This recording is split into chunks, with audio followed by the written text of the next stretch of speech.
अस्सलाम वालेकुम दोस्तانو देता स्लेश दाना वही हक कसान से पे मसाना की गर्मी लरी या पे जिगर की गर्मी लरी और दे न अलावा हक कसान से जोड़ो दर्दू न लरी अमूमन से जोड़ो दर्दू नहीं दा दे फासद दे मादे दे दर्दुल वजना लक दे विना के फसाद खून विधि हक वजना कीगी देता स्लेश दानम वही او لسوړه مرته دا پوره ونه دا کتلې سي دین ته افادیت بیان کوم اصل کې دا د شلیش په شان د دانې نسی هغه سیزن اوس دې لاړ لکه لسوړه ورته شلیش دې دانې ختم دي دې پاڼه لکه دې پاڼه تاسو سره کم ګټه اخیستلې سي تاسو د مسانی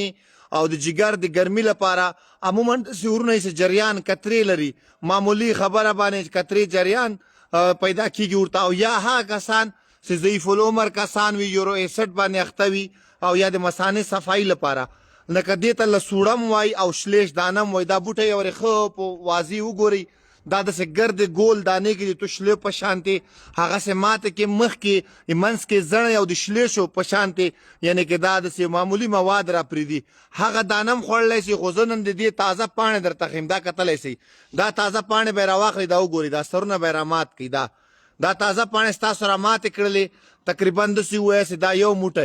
یو موټی دا تاسو راماتې کړلې او دا په 2 ګلاس اوبو کې واچوئ جوش یې کوئ چې کله یو ګلاس اوبه پاتې سوې دا به چان کوئ سهار په نهاره باندې چیکلو سره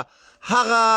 ځوانان هلکان چې کترې جریان لري په مثانه کې ګرمي وي په جګر کې ګرمي وي او دې نه علاوه مثال په وینه کې میکروب لري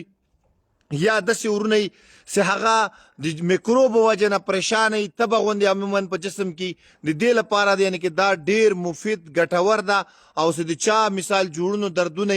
نو هغه کسان د دې چې کومه دانه شلیش دانه ورته وایي وچم پنسار سره ملاویږي یا همداسې یې واخلئ وچې کوي او پوډر یې کوي نیمه کاچوغه سهار و ماښام یو ګلاس شودو سره استعمالوئ د الله په فضل تاسو به مثال لا څومره چې ما تاسو ته مشکلات وښودل دا حل وي او دا بوټی صحیح وګورئ دې شکل کې دا بوټی ده دا کتلی سي